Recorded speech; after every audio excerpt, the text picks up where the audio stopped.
everyone, and welcome to another episode of the Big at the Back podcast season 2. And I think it's episode 9, although I'm sure Matt's going to correct me if that's wrong. You've nailed it. First time. Brilliant. It's only uphill from here. We're on a roll. Cool. So we haven't been with you for a couple of game weeks. Obviously, lots of football been played, so lots to catch up on. Matt, how are you? I'm not too bad. It's almost the end of cricket season, so that is one game left to go this Saturday, so I can actually enjoy my weekends of football rather than not knowing what's going on and getting scores shouted at me from our scorer who's keeping us up to date. Like on Saturday when Liverpool were romping 9 goals past Bournemouth, I was sure he was winding me up by saying Salah had no goals or assists. But yeah, I was surprised to find that was true. But other than that, yeah, I'm not too bad. How are you? Yeah, I'll be honest, I wasn't too good after the 9-0, considering Salah got nothing out of it. Obviously, as a Liverpool fan, delighted. But I think that's as good a place to start as any, because that's the most anomaly of anomalies ever. It's like last season when Havertz, playing as a centre forward, didn't get any returns in the 7-0 Chelsea win. It's like we called the right results, just the wrong outcome. And yeah, just very reminiscent of when we all captained Havertz and we all went through that pain. Well, you speak for yourself. I don't think I've ever captained Havertz because I'm not an idiot, and I've told you all before, he's a rubbish footballer. He is a terrible footballer. I think he's going to be straight out of that Chelsea team when they sign up at Miang. So the theme of this podcast is actually a buy, sell, hold podcast. Because rather than going through 2 game weeks full of games, including a load of boring ones, we're just going to speak a lot more generally and speak about some of the teams that we think are worth buying into and some of the players we think are worth buying into and some of the ones that we don't think are worth touching with a barge ball. But this is an FPL podcast. So the last 2 game weeks, Matt, how have you done? How are you doing? Well, game week 4, I had a very strong week. I finished on 84 points, which was quite a bit above the average, and green arrows everywhere at that point. So I had Pope in goal with 3. My back line, Trent 17, absolutely sort of smashing it that week. James 7, Robertson 9, and Walker 1. And then across the midfield, Jensen and Rodrigo with 2 apiece. And we'll obviously talk a little bit more about Rodrigo in a bit because that's a bit of an annoyance for me. And then I had Odegaard and Luis Diaz with 10 and 14 points, which I think gives me a reason to play this again. As a single one of your midfielders, I would be considering an FPL. So just a little reminder about that one for you. And then the only sort of downside from my game week was Gabriel Jesus was my captain and he got me a total of 2 points. But I did have, of course, Haaland, who got his first of 2 consecutive hat-tricks, which, leads me on to this game when I have captained Haaland, but he is basically my only real scorer. So with 34, Jesus with 6, Walker with 6, and then it's a lot of 2 1s and 0s around the rest. With no Zinchenko and no James playing, I do have Jensen coming in with 2 points and Andreas Pereira coming in with 6 points. So I'm looking like I'm going to finish on 64, which is probably going to be a bit below average for this week. And back to the red arrows. So it's been ups and downs over the last sort of week or so. What about you? How are you getting on? Yeah, I think the last couple of games have just been right ideas, wrong execution. And by wrong execution, I mean getting the captaincy wrong for the last 2 weeks. And both times I was going to go with the gut feel, the differential, and I bottled it and went back to Salah. So game week 4, I ended on 64 points, which was 2 above average, but I had the armbands on Trent and I completely bottled it right before deadline, moved it back to Salah. And if I'd have been on Trent got 17 points, it would have been absolutely awesome. So I ended on 64 points for game week 4. This game week, all of my players have been delivering, unlike you, because I'm currently on 83. That's where I'm ending, so I don't have anyone to play tonight. But again, I had the armband on both Haaland and then Cancelo, both of whom got more points than my actual captain Salah, who again, I bottled it and went straight back to last minute. So frustrated with myself and not following through with my thoughts on how to be differential. But Salah with 2 assists this week, I feel like I've got a bit lucky. Nice to see Martinelli coming good, and I brought Mitrovic and Harrison in. Mitrovic returning straight away, so that's always really, really nice to see. And I'm really, really happy to be owning him right now. Yeah, that's taken you pretty well. Mitrovic is just a man on fire at the moment, isn't he? He is absolutely smashing it. And he's proving everyone wrong that says he's not good enough for the Premiership, which we've always known it was just the wrong lineup, the wrong manager, the wrong whatever, but put him in the right situation, in the right team around him, he will score goals at this level. Yeah, and he is exceptional. Everything Fulham do goes through Mitrovic, so I think he's a must-buy for everyone at the moment. Saying that, he'll probably get injured in the next game, but there are alternatives we can chat about. So let's talk about some of the games then. Let's talk more generally about some of the teams, actually, and let's start with Liverpool, because the 9-0 win at Bournemouth, followed by beating Newcastle 2-1. As a Liverpool fan, Newcastle, you deserve this. All that play acting, all of that time wasting, you deserve that last-minute winner against you. It was very justified and very... If they hadn't... They went full Richarlison, and that's something I really didn't like. So it's nice to see us put the sword in them for that. What have your thoughts been on Liverpool and how they delivered for you over the last couple of weeks? It's been a difficult one because obviously the 9-0 romping is more likely or not to be like it's a one-off. Those sorts of results really don't happen very often. As we saw last night, it was a much scrappier affair.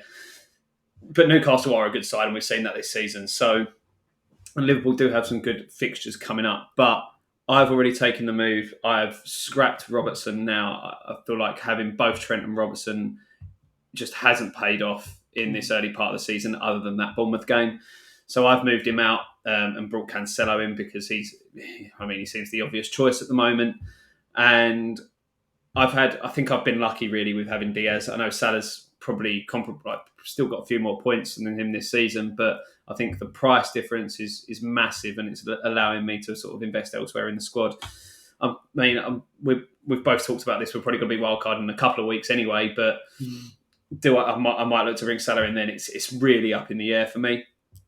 But at the moment, I think I've got fairly lucky. But I think your situation is tight. I think if you've got two of the Liverpool defenders, even though they've got quite good fixtures coming up, they just seem a bit leaky at the moment, and it's because you're missing a centre half to play alongside Van Dijk.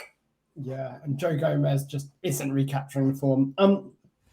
I'm going to keep with my Liverpool 3 for the next 2 games because they've got Everton away and Wolves at home, both of whom are struggling to find the nets. So I'm going to stick, and then when I wildcard, I will almost certainly be going down to 2. Whether that includes Salah or not, I'm not sure. But Liverpool's games from game week 8 are Chelsea away, Brighton at home, Arsenal away, City at home, West Ham at home. These aren't easy fixtures. They've got a very tough run coming up. So I think the fixtures do swing against Liverpool. So that's probably the time I'll wildcard and just look to completely restructure my squad, probably to focus a bit more on some of the Spurs assets. But for Liverpool, the next 2 games I'm holding. And then after that, I think I am going to press that beloved wildcard button and fix everything that's wrong with the side. Interesting, you mentioned Newcastle. They have a really nice run of fixtures coming up. So they've got Palace, West Ham, Bournemouth, Fulham, Brentford, United, Everton coming up. Newcastle, for me, are a buy. If you're looking at their players, their new striker looked awesome. He's going to be on my list to bring in on a wild card. I'm probably going to be happy dropping Gabriel Jesus for Newcastle striker when it comes round to it, just because Arsenal's fixtures, like Liverpool's, tend to swing. So I'm quite bullish on them. I think Newcastle are a buy at the moment. Completely agree. And the other transfer I've already made for this week is I've taken Walker out because I don't want to be bitten by the double defence again, despite City looking a little bit stronger. And I've brought Trippier in, so I think You've got an open goal. That's a double defence. Yeah, but the way I see it, this it's slightly different because Pope's always going to get you save points if they're struggling, and Trippier is on set pieces and he is like a gun bombing forward, whereas Walker seems to be holding back a lot more and letting the other players run on. Because Cancelo roams down the left, Walker has to sit in a little bit deeper on the right and almost play as a third centre back. So you're sort of restricting your attacking returns. So that's why I've gone for Trippier. The other change I'm considering making is Wilson is out injured at the moment, and I would have to take a -4, but I am considering bringing Isak in for him because obviously he's the one to start. He looks a great player. We saw him at the Euros last year, and he looked good then. He's been doing very well in Spain. He's come in, scored on his debut at Anfield, which is a pretty impressive start to your Newcastle career. So I'm considering that, but I have got other flags that I might need to do before I go just to Wilson. I might, but at some point I'm probably going to have to take a -4 with the amount of flags I've got. But Isak is definitely one to keep an eye on, and Newcastle are a definite buy. If I'm talking general strategy here, if you're looking at it from a flags perspective and your squad's not looking great, why not look at an early wild card instead of a -4? Because where's the fun in that? I don't like taking points hits early in the season, so obviously it would be a risk, especially considering you're going to be wildcarding soon anyway. I don't think it's going to be worth it. You may as well just stick for another week or two. But yeah, obviously your situation, up to you what to do. I also said Odegaard was a rubbish FPL asset. So look how much I know. Did you know before this midweek round of fixtures, 8% of this season's Premier League goals have been scored by Norwegian players? Haaland and Odegaard. Nah, great stat, like it. Cool. Let's look at some of the other teams then. Leeds. Now we mentioned Rodrigo, but obviously the 1-1 draw with Everton. Rodrigo going off after 36 minutes. Jimmy, who was top of our Big at the Back league, had captained Rodrigo for this week. So really ballsy move, didn't pay off. But I brought in Harrison. The upcoming fixtures are still looking good, so I'm still quite confident on owning Leeds players. Particularly, the next one's Brentford away, but I'm benching Harrison anyway. Then they've got Forest, Man U, Villa, who look an absolute state right now, Palace. So their fixtures still look quite good. What are your thoughts on Leeds at the moment? It's really difficult now with that Rodrigo injury because it's going to be, how are they going to line up? If it looks like he's going to be out, because it looks like he might be a dislocated shoulder, and obviously you're not coming back from that for a good few weeks at least. So if they're going to be without him, without Bamford, who are they going to have leading the line? Is it going to be Dan James again? Which, I mean, we've been there, done that. On the verge of coming back. Yeah, I think there might be a little gap between the two. So if Bamford comes straight back in, then yeah, potentially you want to be looking at your Leeds assets, Harrison, Brendan Aronson, even potentially. Mm-hmm. But at the moment, I'm a hold. If you've got him, keep him. Apart from maybe you need to get rid of Rodrigo if he is going to be out for a substantial period of time. But I'm not in a rush to bring anyone else in until I've seen how they're going to line up in the next couple of weeks.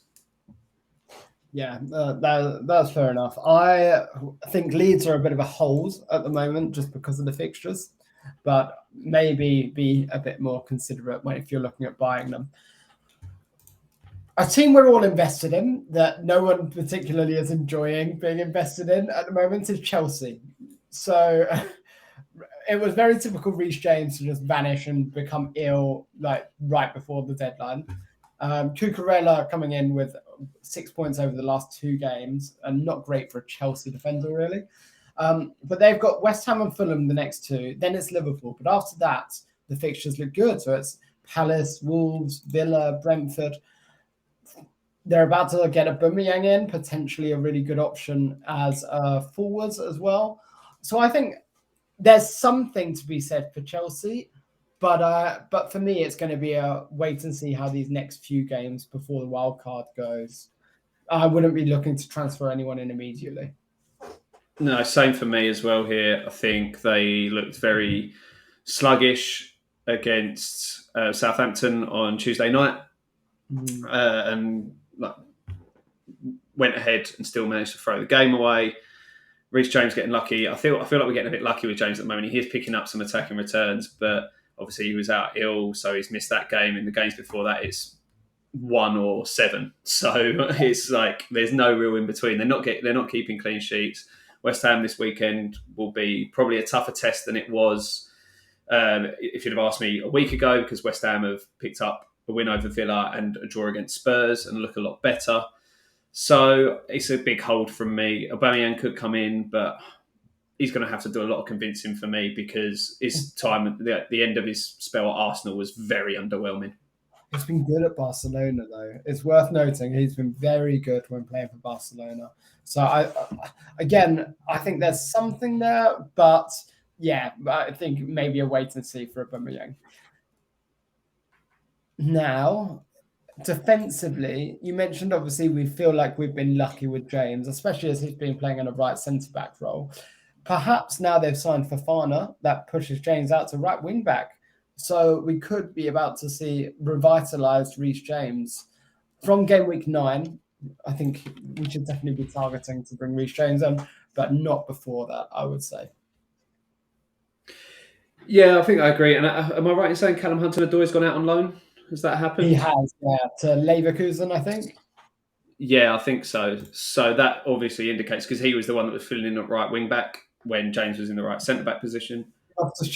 Loftus-Cheek's been playing there. But sorry, yeah. They're Cheek basically the same person. They've both got double-barrelled surnames. And also, so, yeah. one of them is not a good footballer, and that's Loftus-Cheek. He is dreadful. Every chance he has had so many chances. Like, he's not a Premier League level footballer. So yeah, I think from game week 9 onwards, we can be really looking at bringing Chelsea assets in. But I think there are almost a hold for now. Yeah, I agree. Really like the look of the fixtures for Leicester from game week 9 onwards as well. But the problem is they're playing so badly, and we've got the Man U game tonight, so that's very much a wait to see how that goes. But they're not really playing well at all, and without Maddison, I'm not sure where you could possibly go, even if they start putting a run together. I think, yeah. Has anyone really got any Leicester assets that aren't James Maddison at the moment? If so, why? Ward. Oh, yeah, true. Everyone's like lots of it, but he's just sitting on the bench picking up a point a week, isn't he? Let's be honest. Because they're conceding so many goals, they're so leaky, and obviously they've lost Fofana now. Will they be bringing anyone else in today? Because this is deadline day as we're sat here recording this. You feel like they need to reinvest. There's rumours of bids coming in for Tielemans today as well. They are struggling big time. Bottom of the league, really in a lot of trouble. They're a sell for me. Yeah, I completely agree. And it goes without saying, but if you've got any Bournemouth or Nottingham Forest assets, they're also a sell.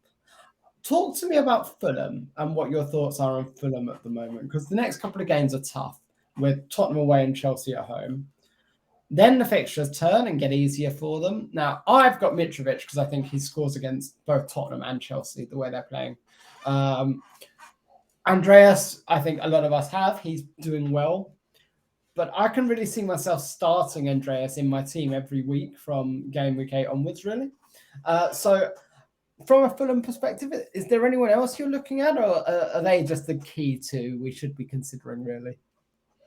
They are the ones, aren't they, really? You're not really going to be looking at them defensively, because you're not really getting any output either from the fullbacks getting forward or in terms of defensive clean sheets or anything like that. So in reality, it's going to be Andreas, it's going to be Mitrovic. If you've got one or the other, you can definitely consider bringing the other one in if you want to go for both of them, because we've seen that they have both picked up points in tough games. So you've got Spurs next and Chelsea, like you said. So by the time fixtures turn in a couple of weeks' time, like you say, Forest, Newcastle, West Ham, then Bournemouth and Villa are both really struggling. By the time you get any further than that, they are going to be very good assets. Oh, you've got a guest on the pod. Yeah, so the little puppy Benny was just barking. That's why I ran off camera. But well done for keeping it going. Hello to the podcast. If you're on YouTube or watching it via video, you'll see a little crazy puppy trying to escape. Isn't that right, mister? I spoke to him earlier as well. He also thinks Leicester are a sell. But that's his only opinion on football, and that's because he hates Jamie Vardy. Oh, well, fair enough. After his wife was a grass, that's all we can really say on the matter. So where did we get to? Fulham are a hold probably, but you can consider bringing one of the main two in if you've only got one of them, in my opinion. I agree completely. Our favourite team to talk about, Everton. I thought you were going to say Crystal Palace, to be honest with you. Everton or sell for me, obviously. I think Everton are rubbish. I'm amazed they've managed to even get any points so far this season. I still think they're going down. So Everton are a sell. How on earth are they looking at? Well, he's probably not going to go now because it's too late in the window. But how on earth is anyone offering £60 million for Anthony Gordon, a man who had scored 4 Premier League goals before this season, 3 of which were deflections? Honestly, he's not a good footballer. He's quite energetic, but it's very much young English talent getting caught in all the hype kind of thing. Yeah, it's ridiculous. But yeah, I agree. Like, you're not. Who would you even consider bringing in from Everton at the moment? Demarai Gray?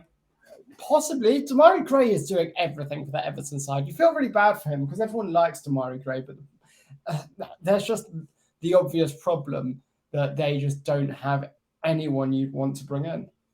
Yeah, it's sell. And to be fair, if you've got anyone, probably go and get yourself checked out by a shrink or something because you've got bigger problems. A really interesting one to chat about next, and I know we're not going in any particular order, by the way, here, guys. But the next one I want to talk about is a team we're all invested in, and that is Bournemouth. No, it's Arsenal. So Arsenal, we've all got Gabriel Jesus. He's still at 80% ownership. He's scoring. I've got Martinelli. You've got Odegaard. Some people have Saliba. Other people have Gabriel. So considering Arsenal's next 3 are Man U, Everton, and Brentford, after that, the fixtures get much, much tougher. What are your thoughts towards Arsenal right now and looking over the next couple of games or so? They're definitely a hold for now because, like we've seen, Man United can be gotten at. Yes, they've won their last 2. We'll see how they get on tonight, but they can be gotten at. And Everton and Brentford are decent enough fixtures. Then 3 of your next 4 are Spurs, Liverpool and City, and it's a lot tougher. And a lot of people will be looking to wildcard then anyway. So it could be that you maybe shift out 1 or 2 of your assets. I'll probably keep Jesus just about, but I'm sort of on the edge with that. I think if you've got like a Martinelli or a Saka, you're probably going to keep them over a Jesus going into those fixtures because you're probably looking at a bit more potential output in those types of games. I'll probably be moving Zinchenko out at that point. I feel like, well, he's got a knock at the moment anyway, so potentially could be missing a couple, but he's probably one that's on my sort of to-go list when my wild card comes around in the next week or so. Yeah, I get the feeling with Arsenal, it's a case of let's take the points and run. Yeah. They have been in wonderful form, but I think the cracks are starting to show. I'm not moving any of them on for the next couple of game weeks, but when wildcard comes, I'll almost certainly be getting rid of Gabriel Jesus, possibly keeping Martinelli just to have him there, but that's a bit of a TBC as well. So we'll wait and see, but once Arsenal's fixtures turn, they turn pretty sharply. So I think that's the time to be abandoning your Arsenal assets. So you're not going to switch Martinelli to Odegaard now? I'm not, no, but you can do that if you want. Another team that quite a lot of people are invested in is Spurs. Now, the next 2, they've got a really mixed bag with fixtures because the next 2 are Fulham at home and Man City away. Then it's getting a bit nicer. So it's Leicester, then Arsenal, then Brighton, Everton, and Man U. So from a Spurs perspective, Harry Kane's the obvious one. I think if you've got Heung-min Son, why? Sell him.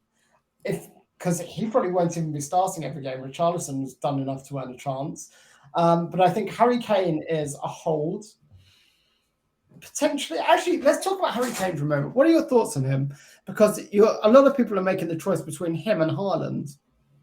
Yeah, I think if you've got Kane over Haaland, you need to try and make that switch. I know there's the risk of Haaland's minutes being reduced quite a bit over the next now the Champions League's looking to start next week, there's risk of his minutes reducing drastically. But as we've seen in the last 2 games, he doesn't need a lot of minutes to score goals. He scored a hat-trick in 17 minutes and a hat-trick in 38 minutes. So that is just how dominant he can be, especially against lower teams. He is the striker that City have been missing. And even without him, they were still winning league titles. So he's already scored, is it 9 goals this season now? So, and we've just hit September. My prediction of him getting up to near 40 goals if he stays fully fit and plays enough is well and truly on. Yeah, and don't get me wrong, Kane is looking very good. Yeah, like he had a good game against West Ham last night. He created the goal, which, to be fair, it was an own goal, but if it wasn't put in, it would have been Son who would have tapped it in. So unlucky Son owners. I actually think there is a real case, considering Salah's not up to the level we know he can be.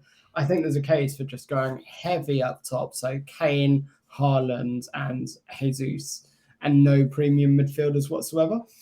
Certainly my bus team for this week, I've literally only got 2 starting midfielders, and we'll get to those in a bit. But Kane versus Haaland, it's been done to death. I think Haaland is a must-have at the moment, though. Other Spurs assets, there's quite a few people still with Perisic, but I think with Champions League, his minutes are going to be heavily questioned.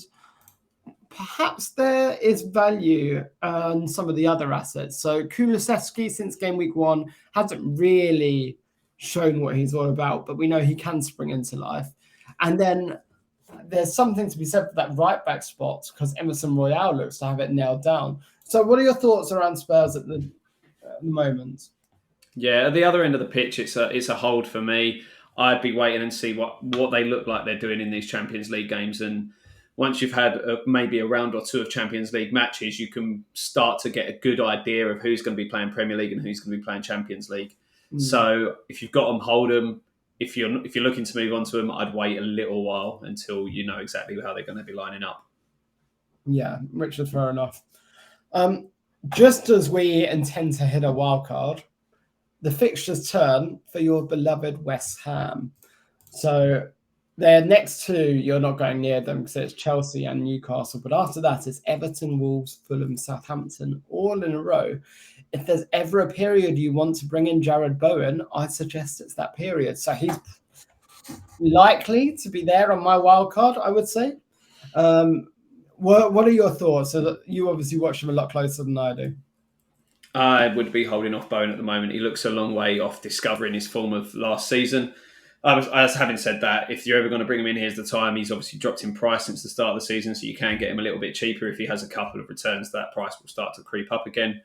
The one I'm keeping a big eye on with his game time is our new signing, Lucas Piquette. He's in at 6 million in FPL. He's our record signing. He came on last night against Spurs, looked pretty good. He's good with the ball at his feet. In his last 2 seasons at Lyon, he got 9 goals in each season, plus 5 and 6 assists, respectively, in each season. So he gets returns. He'll be playing probably in that 10 role. So he's the one I'd be keeping an eye on for West Ham. Skamaka did start against Villa, but has been ill since then. So there's still that debate of who's going to be starting up top between him and Antonio. So I wouldn't be touching either of them at the moment. If anyone, it's going to be either maybe Bowen, maybe Piquette. But I would say our best player this season has been Ben Rama. But his limits are often rotated in and out. And obviously, we're playing European football now from this week as well. So there's always that. I forgot about European football as well. That could be damaging for your players. Okay, so West Ham, I actually think it's a wait and see over the next couple of weeks or so. When we wildcard, we should have a much clearer picture. Definitely.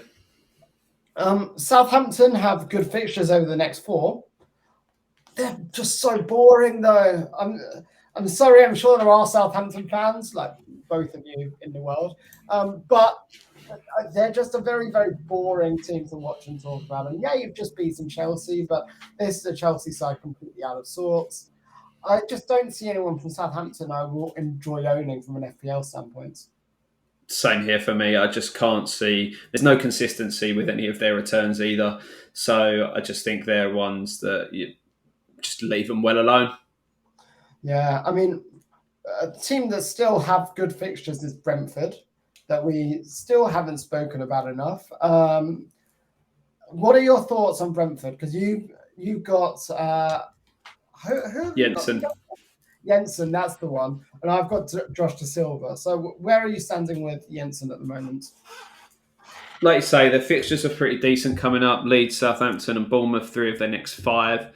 So I'm very much holding him for those, and then, well, we'll see on the wild card. He could be one that's coming out because they've struggled a little bit in their last couple of games for any real consistency. I can't even remember how they got on this midweek. It seems so long ago already. Oh yeah, they drew with Palace.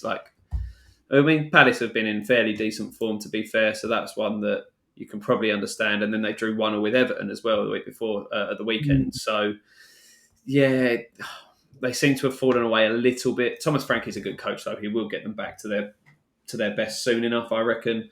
But hold for me. I'm not bringing anyone in. I'm not selling anyone. But if you've got them, keep them for now. Yeah, I think Brentford, I tend to agree with you. It's very unfortunate that we're not talking about Ivan Toney because I love him as a player. But unfortunately, there are better options up front at the moment this season. It seems to be the year of the forward. For me, Brentford are a hold, certainly not a buy right now. I think the same can actually be said for Brighton.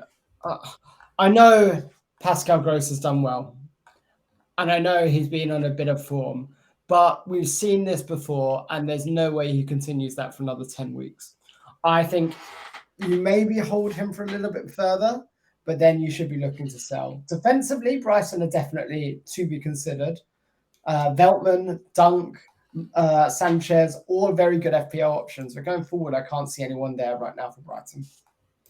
Yeah, nice own goal for Dunk this week, though. That was fun. But I agree with you. I don't think there's anyone particularly you're going to be putting up trees to bring in. Gross is the only real option. I tend to agree with you that it's probably a bit of a purple patch. Yeah, and I don't think it lasts. But I'm willing to be proven wrong. I have been many times in the past. Well, speaking of you being wrong, let's talk about Crystal Palace. Do we have to? Wilf Zaha, who continues to score goals. And what I like about Zaha is they're looking like team goals. I mean, Zaha in the past has just done it all himself, but now he's got the full team actually doing work for him. So I think he's a buy for me. Wilf Zaha, if you're looking at a Palace player, is a buy, and he's very much on the cards for my wild card in a few weeks. I might just have to bring him in because then he'll stop scoring and everyone else will stop getting his points. Yeah. Oh, if you can do that, that would be great. Just do that for the next 2 weeks. That would be wonderful. And then I'll bring him in after you get rid of him. Okay, deal. I'll keep you posted with what I'll do. Sounds good. For our listeners that don't know, Matthew has a wonderful relationship with Wilf Zaha. Matt owned him for 25 weeks last season and got 0 returns. Matt didn't own him for 13 weeks. And he missed out on 12 returns. Yeah, I think I've maybe had 1 goal out of him in the history of FPL. That is definitely an exaggeration, but he's just I hate the guy in FPL. Good player, but kills me. I love what he does to Watford, though. Well, there is that, yeah. But I think Zaha is the only asset you're looking at from Crystal Palace. Really, really, really good player, and he's fixture proof in my opinion. So if you've got him, hold him. If you haven't, buy him. There's no point touching on the likes of Nottingham Forest and Bournemouth, but we can talk about Manchester United because they've won the last 2 games, but they've won the game against Liverpool. Liverpool just were not at the races, and Man U were. So I think that is probably a bit of an anomaly. Going away to St Mary's and winning, they did very well. But again, Southampton are not the best team. So I feel like the jury's very much still out on Manchester United, and I'm not really looking to bring any of them in. Are you a bit more positive about them, or what's your gut feel on them? No, I'm still pretty on the fence. Like you say, the Liverpool game was very much an anomaly. They won away at Southampton after 7 consecutive away defeats, so that is at least a good thing for them, a good sign. But you do sort of wonder if it is just a little bit of a purple patch. Their fixtures are all right until they play City, but obviously everyone's got to play City at some point. But before then, I mean, obviously Anthony's just signed today. That's been confirmed. how will he get on? How will he slot into that team? Will Ronaldo leave today? You're sort of hoping, if you've got Man United assets, you're probably hoping that he does, because as we've seen, I mean, Bruno's goal against Southampton was such a good finish. He seems to really flourish without Ronaldo there. Yeah, I mean, whenever Ronaldo doesn't play, Bruno looks brilliant. But with Bruno, he's 10 million and he's had 2 good games, and in those 2 good games, he scored 1 goal. The jury is out. I'm not going to be buying Bruno on the back of that, unfortunately. No. And with that new signing, Anthony, coming in as well, which is one of the most ridiculous signings I've ever seen. Does he even start for United? I think you see him go out onto the right, Sancho over to the left, Bruno in the 10 and Rashford up top. Sounds like a really good forward line. It does. But who do you go for? I'd probably say Rashford of the lot, actually. It's probably the standout. If he's going to be a midfielder playing up front, then he's probably the most sensible one. I think if you're going to go to United, I'd go Rashford over Bruno at the moment, especially considering the price difference as well. Definitely. But that's where I'm standing at the moment. That's all the teams I think are worth talking about. City aren't worth talking about because you've got Haaland, you've got Cancelo. You maybe go Bernardo Silva or Gundogan if you want to be cute, or Foden if you want to be frustrated. But there's 2 completely must-haves, and that's Haaland and Cancelo. Do you disagree? If you want to try and get De Bruyne in, you can, but obviously there's a lot of money around there. Oh, yeah, I don't think De Bruyne is worth the money. He's playing like a CDM at the moment. Last season, when he was so good, he was playing essentially as a second striker. Now he's dropping a lot more. So I don't think De Bruyne is worth the money at the moment. You watch him assist like 6 goals in the next game, all for Haaland. Watch me bring him in for that game as well. Against Villa, that's the team to bring him in for.